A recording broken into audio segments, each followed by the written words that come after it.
자, 다음은 본노만에입니다. 가장 먼저 소개해드릴 생산자는 도멘드라 로마네 콩티입니다. DLC의 공동 디렉터인 베탕 블란은 2021 빈티지는 4월에 내린 서리로 인해서 큰 피해를 입었다고 이야기하였습니다. 특히나 이제 꽃띠드 본의 수확량이 처차마리만큼 이제 가혹했는데, 예를 들어서 이제 꼬르똥과 꼬르똥 샤르마뉴의 경우 수확량이 4.5 헥토리터 퍼 헥타였다고 하네요. 몽아쉐의 경우에는 7. 너무한다. 몽아쉐가 7, 이게 무슨 양 정도인 줄 알아요?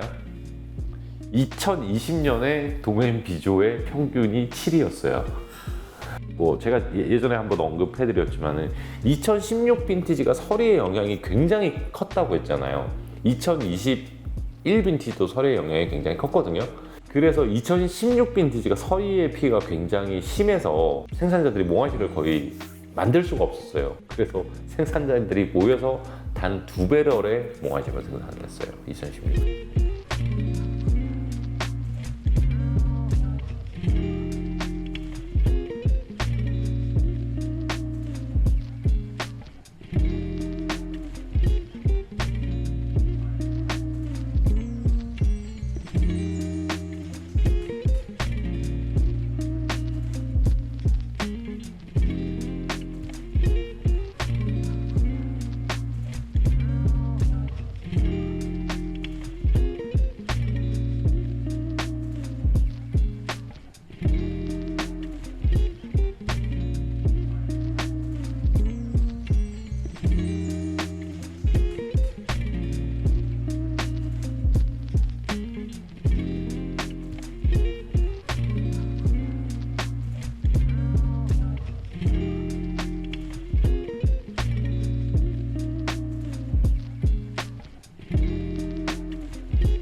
그러니까 2021 빈티지도 사실은 4.5면 거의 없다고 봐야죠.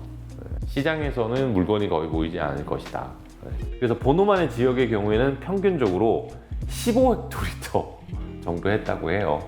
물론 이제 로마네 꽁띠하고 그랑에서저는 그래도 이제 워밍 캔들, 포도밭에 가면 항상 불 피우고 있잖아요. 이렇게 캔들 이용해서. 그래서 그나마 22헥토리터, 뭐 23헥토리터 정도로 확보할 수 있다고 하네요. 보통 DRC가 평균은 아주 작을 때도 30 초반, 많을 때는 이제 39까지 가거든요. 그러니까 DRC 지금 거의 반 이상 줄어든 거죠. 50% 정도 줄어든 거니까 꽤 많이 줄어들었죠. 결국 2021 빈티지는 이제 본인들이 생산한 약 50개 여기 빈티지 중에서도 가장 수확량이 작은 빈티지로 기억되었다고 합니다. 2021 빈티지의 경우 4월 서리 이후에 계속 습하고 따뜻한 날씨가 지속되면서 포도의 생장이 아주 빠르게 진행이 되었고, 거기에 이제 많은 양의 비와 밀디우, 그다음에 오이디움의 공격으로 인해 포도밭에서 아주 많은 노력을 기울였다고 하네요. 그리고 이제 수확기에 이르러서 9월 초반에는 날씨가 여전히 습했고 보트리스의 위협도 강했지만 마침내 이제 건조하고 좀 좋은 날씨가 지속되어서 9월 23일부터 10월 2일 사이에 수확을 진행하였다고 합니다. 앞서 뭐 말씀드렸지만 2020 빈티지와 비교하면 거의 한 달이나 수확 기간이 늦어진 거죠. 네. 그리고 이제 수확기에는 포도는 이제 전반적으로 깨끗했지만 여전히 이제 소팅에 많은 인원이 필요했고요. 필요한 경우에는 알라리 검사를 해서 퀄리티 컨트롤에 상당히 많은 노력을 기울였다고 합니다. 잠재적 알코올 도수는 13.5도에서 14도였고요. 빈티지의 영향으로 해서 평소에 비해 조금 더 짧은 스킨 컨택을 했고 100% 뉴요크를 사용해 숙성을 진행했다고 합니다. 말로의 경우에는 2020 빈티지보다 조금 늦게 완료가 되었고, 발효 과정에서는 이제 과도한 오크의 개입이 발생하지 않도록 오크에서 스테인레스로 옮기는 작업을 진행했고요. 같은 맥락에서 이제 와인 병입을 조금 더 일찍 할 계획이라고 합니다. 이제 슬슬 병입 준비하겠죠. 그 와인의 스타일은 이제 1970년대와 80년대 빈티지를 상기시킨다고 이야기를 했고요. 최근 출시된 빈티지의 이제 뭐 풍부하고 이런 파워풀하고 강력한 스타일보다는 굉장히 좀 섬세하고 우아한 스타일의 와인으로 보이며 1991 빈티지와 유사한 캐릭터를 지니고 있다고 합니다. 한번 먹으면서 해볼까요? 자, 아직 시장에 출시되지 않은 AF 그로 오레아 2021 이걸 샘플을 받은 지가 지금 5개월 다 됐을걸요? 이거 촬영한다고? 배럴에서도 테스팅을 했었는데 다시 테스팅을 한번 해보겠습니다. 아, 컬러 이쁘다. 한번 테스팅을 해보겠습니다.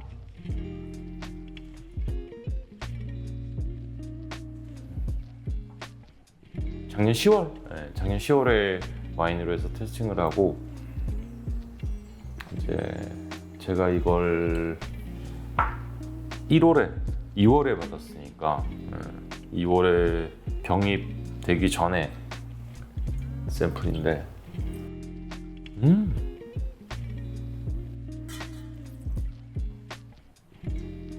직전 빈티지 2020년 빈티지에 대해서 어떠세요? 훨씬 더 접근성이 좋죠. 그러니까 사실 뭐 제가 이번에 갔을 때 많은 테스팅을 했었죠. 근데 2021 빈티지가 확실히 이제 18, 19, 20 더웠던 빈티지에 비해서는 접근성이 훨씬 더 좋고요. 그 다음에 와인이 막 이런 느낌이 없어요. 굉장히 하늘하늘하고 델리케이트한 그런 느낌이고 접근성이 아주 좋아요. 지금 향에서도 과일 캐릭터 아주 이쁘잖아요. 이제 막 출시를 앞두고 있는 와인인데도 하늘하늘하고 확실히 약간 투명하다. 고능미스럽죠. 근데 확실히 이제 팔레트는 뒤가 좀 빠지는 느낌이죠. 아 근데 향은 너무 좋다. 이게 제가 생각하는 사실 클래식한 부르고뉴 와인들이에요. 이렇게 제가 처음 와인 시작했을 때 부르고뉴 와인 처음 시작했을 때 풀렸을 때 뭐 2001 빈티지 나오기 시작했고 잘 만드는 집들은 제가 왜냐면 2005년, 4년부터 부르고뉴를 마시기 시작했으니까 그러니까 저도 지금 부르고뉴만 한 20년을 마시고 온 거거든요. 죽거라고. 근데 이게 옛날 뭐 그 이전 사실 90년대는 제가 배럴 테스팅을 안 해봤겠지만 그렇게 굉장히 하늘하늘하고 이쁜 스타일인 것 같아요.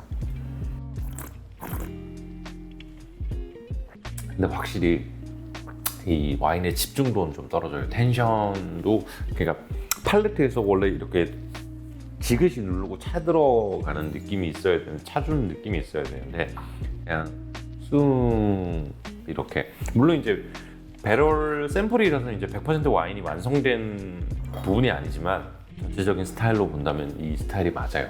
작년 10월 달에 제가 갔다가 깜짝 놀란 게 이제 Prince is Back이라고 해서 그 막심 슈에런에 대해서 이제 이야기를 많이 했잖아요. 와인 정말 좋아졌다 2021.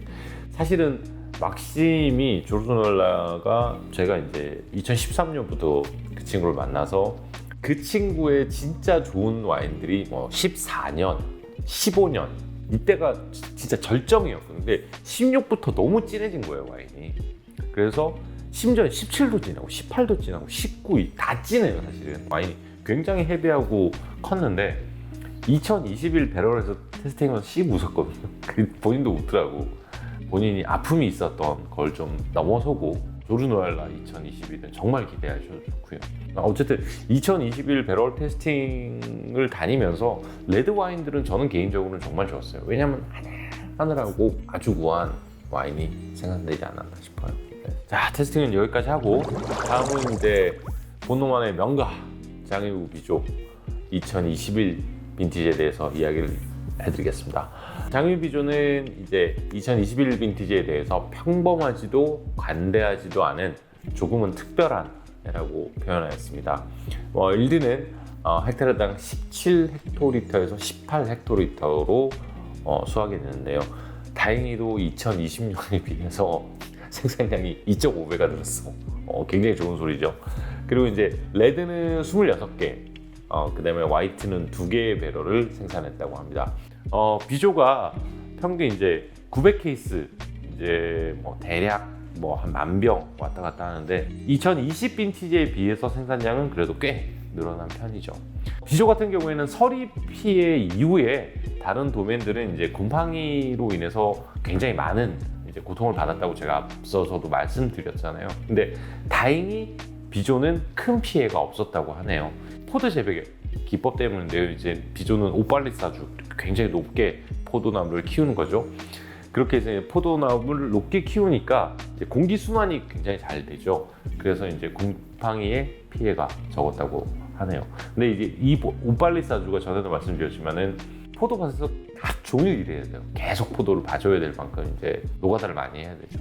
4월달에 갔죠. 4월달에 2021 빈티지 병입된 거를 테스팅을 그때 4가지 제주하고 보노마네, 그다음에 레자슈, 그다음에 부르고뉴 샤피트를 그렇게 했었는데 굉장히 좋지 않았어요? 2021 빈티지? 아주 훌륭했어. 네. 그 전날 저희가 파리에서 2020 빈티지 먹었었는데 21이 더 좋았어요. 본인은 그냥 접근성이 좋으니까 그럴 수도 있는 거죠. 네. 아 그리고 재미난 게 비조가 2021 빈티지부터 모래생들이가 나와요. 제가 이제 부르고뉴 포도밭에 관심이 많아서 이제 포도밭을 투자를 하려고 회사하고 이제 밭을 알아보는 중이고 친한 생산자들한테 이제 포도밭이 나오면 이야기를 해달라고 했거든요. 좋은 밭이 나오면. 그래서 이제 막심 슈르한테 연락이 온 거예요. 2021년에. 그래서 포도밭이 나왔다. 모리생드니의 빌라지인데 여기가 아주 괜찮은 밭이다. 1헥타에 약 한 25억 정도 나왔더라고요. 1헥타에. 그래서 아무리 1헥타 25억은 좀 에바 아니냐 해서 이제 한 3일을 고민하다가 막심한테 미안하다. 이 밭은 우리가 좀 포기해야 될 것 같다 라고 이야기를 했는데 그 밭을 누가 샀냐면 바로 장희부 비조가 샀어요. 그래서 2021 빈티지부터 비조에서 모래생들이가 드디어 나옵니다. 이 이야기가 왜 나왔는지 모르겠지만 어쨌든 2021 빈티지부터 모래생들이가 나온다. 본론으로 들어가서 비조의 경우는 100% 홀 클러스터를 사용해서 양주를 진행했고요. 1차 발효까지 약 14일 정도 걸렸다고 하네요. 그리고 2021 빈티지에 대해서 장의부 비조는 이제 퓨리티와 투명성이 강조되는 빈티지라고 하였습니다. 자, 다음은 꼼트 리즈벨러입니다. 사실 2021 빈티지가 특히 이제 본노만의 생산자들한테는 굉장히 고통스러운 해였거든요. 특히 이제 서리의 피해가 굉장히 심했죠. 이제 꼼트 리즈벨러의 경우 전체 생산량의 약 70% 정도를 잃어버렸는데요. 밭에 따라서는 이제 45%에서 90% 정도 날아갔다고 하네요. 그리고 이제 평소 싱글 비냐드로 출시가 되죠. 이제 보노만의 프리미크루 와인들, 그래서 레숑, 뿌띠몽, 오브릴레, 레슈쇼 이게 생산량이 너무 안 나오니까 4개를 다 블렌딩해서 본노만의 프리미크루로 출시를 합니다. 근데 뭐 그럴 수도 있는 게 생산량이 너무 작으면 예를 들어서 뭐 포도밭이 보통 70% 날아갔으니까 그냥 다 섞어버리는 거죠. 본노만의 프리미크루. 네. 오레뉴만 따로 나오고요. 왜냐면 오레뉴는 그래도 꽤 면적이 되니까 따로 그래도 오레뉴가 평균 이제 조금 나올 때 3,000병 정도를 만드는데 올해는 1,000병 아마 내가 보기에는 3배럴 반? 4배럴 많이 만들어가야 4배럴 3배럴 반 정도? 한 12통, 10통 만들다가 그러니까 그것도 많이 줄 거예요. 한 60, 70%. 가격도 가격에 대해서는 조금 이따가 한번 말씀드릴게요. 이제 뉴센조지 그리고 이제 오크라 있죠. 이것도 본노만의 옆에 붙어 있잖아요. 이거는 딱 한 배럴 만들었다고 해요. 한 배럴이면 한 350병 나오겠죠. 300병에서 228리터면 뭐 한 300병 나올 거고. 참고로 이 와인이 1년에 1200병에서 1400병 만들거든요. 그러니까 생산량의 거의 이것도 한 80% 이상 날아간 거죠. 네. 수확은 이제 9월 24일에 시작했고요. 잠재적 알코올 볼륨은 이제 13도 정도였다고 합니다. 그리고 이제 와인은 배럴에서 아주 천천히 숙성이 되었는데요. 이 때문에 이제 그 말로라틱 퍼멘테이션이 와인에 따라서 9월 말에서 10월까지도 지속이 되었다고 합니다. 그 배럴에서의 어려운 이 과정을 거치고 11월부터는 와인이 이제 제자리를 찾아갔으며 시원한 빈티지가 주는 이점을 잘 표현했다고 하네요. 참고로 루이 미셸 리제베르는 이제 2021 빈티지 모든 레드 와인들에 대해서 100% 뉴욕 글을 사용을 했고요. 화이트 와인의 경우에는 약 30%의 뉴요크를 사용했다고 합니다. 사실은 이렇게 어려운 빈티지 와인을 잘 만드는 사람들이 더 와인 메이킹을 잘 하는 거죠. 자, 다음은 리생 조르주입니다. 리생 조르주는 이제 페블레에 대해서 이야기를 해볼 겁니다. 오너인 에르완 페블레는 2021 빈티지의 위기는 4월의 서리부터 시작되었다고 하였습니다. 특히 화이트 품종에 큰 타격을 주었으며 플리니 몽라셜 프메크루 라 게레인이나 꼬르똥 샤르마뉴에 큰 타격을 주었고요. 꼬티드 니의 경우에는 주리 샹브르땡 프메크 까제띠에가 아주 큰 피해를 입었다고 합니다. 그리고 그랑크루 포도밭들은 워밍 캔들을 최대한 활용해서 포도나무를 보호했다고 해요. 그리고 포도 생장 기간에 비가 많이 내려서 어려움이 많았지만 그래도 중간중간에 장비를 넣을 수 있을 정도로 좀 건조해졌다고 하네요. 그리고 병충해는 이제 굉장히 엄청난 스트레스를 주었고요. 특히나 이제 샤르도네 같은 경우에는 오이디움으로 인해서 큰 피해를 입었다고 합니다. 9월 20일경에 이제 30mm의 비가 내려서 이제 열매를 좀 희석시켰고 보트리스의 문제도 좀 있었는데요. 수확시의 영향은 조금 미비했다고 합니다. 9월 21일부터 수확을 진행했고요. 처음에는 이제 구름이 많이 낀 상황에서 출발을 했는데 수확이 마쳤을 시점에는 햇살이 충분한 상황이었다고 하네요. 수확량의 경우 이제 화이트 품종이 17에서 18 헥토리터로 대체로 낮은 편이었고요. 레드 와인들 같은 경우에는 22에서 23 헥토리터였다고 합니다.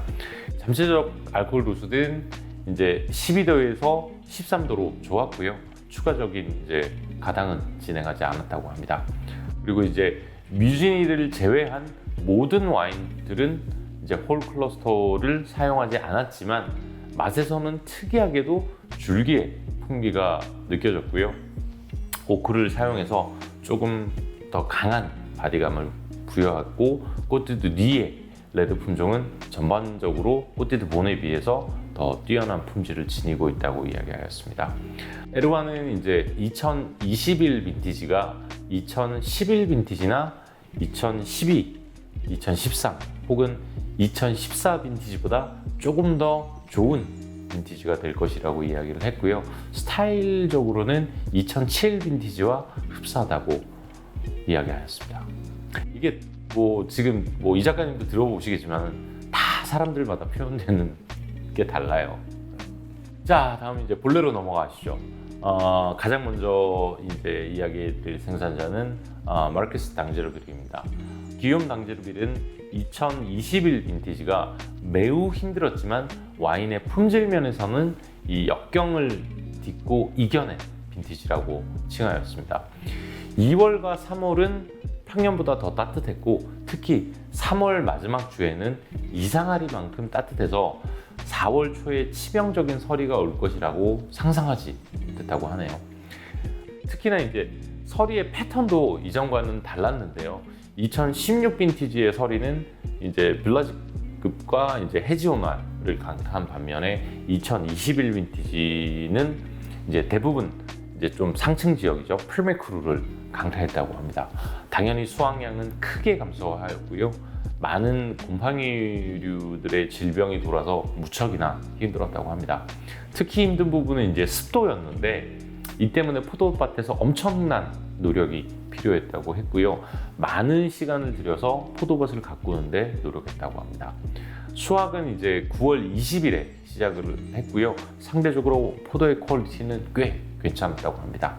와인의 잠재적 알코올 도수는 12.5도에서 13도 정도였고요. 추가로 보당은 하지 않았다고 합니다. 수확량은 무려 75% 정도를 잃어버렸는데 처음에 양조를 시작했을 때 와인이 너무 닫혀 있어서 품질에 대해 매우 회의적인 생각이 느껴졌는데 숙성이 되면 될수록 그 때르와의 투명성과 균형미를 잘 표현해 주었다고 합니다.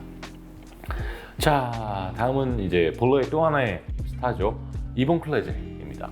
티보 클레제는 2021 빈티지가 너무나도 어려운 빈티지였다고 이야기했습니다. 그도 그럴 것이 이제 무려 전체 생산량의 70%를 잃어버렸고요. 포도 수확 후 솎아내는 과정에서 또다시 10%의 손실을 봤다고 하네요. 자, 그렇게 치면 이제 이번 클레제는 80%가 날라갔죠. 뭐 예를 들어서 이제 본래의 최고의 포도밭 중 하나죠. 이제 본래 페르메크로 쌍투노의 경우에는 일반적으로 이제 18개의 배럴을 생산을 하는데 2021 빈티지는 단 2배럴만 생산했다고 합니다. 어렵죠. 다행히도 클로드 부조는 그나마 어느 정도 생산량을 지켰는데요. 그래도 즐거워할 수준은 아니었으며 또 여기도 비와 곰팡이로 인해서 고생을 했다고 하네요. 사실 그냥 버텼다고 하네요. 2021 빈티지 수확은 이제 9월 18일부터 시작되었고요. 생각보다 포도의 상태가 이제 깨끗했다고 합니다. 잠재적 알코올 도수는 12도에서 13도 정도였고 일부 와인은 이제 풍미를 더해주기 위해서 홀 클러스터를 사용했다고 합니다. 그리고 풍미를 강하게 추출하지 않기 위해서 펀칭 다운은 거의 진행하지 않았고요. 총 수량이 이제 2배럴 미만, 굉장히 작은 배럴들이죠. 그런 것들은 호수를 연결해서 아주 천천히 병입을 했다고 합니다. 보통 이제 생산자들이 이제 이런 여러 가지 큐베들을 굉장히 큰 통에다가 섞어서 병입을 하는데요. 수량이 너무 작으니까 이런 방법을 썼다고 하네요. 티보 클레제는 이제 2021 빈티지가 순수함과 신선함이 강조되는 빈티지로 레드 와인은 정제나 역 없이 병입을 했다고 합니다. 이번에 티보 갔을 때도 딱 진짜 통이 하나, 둘 이게 다였어요. 근데 뭐 와인들은 제가 앞서 말씀드렸죠. 굉장히 우아하고 델리케이트한 이런 스타일이었습니다.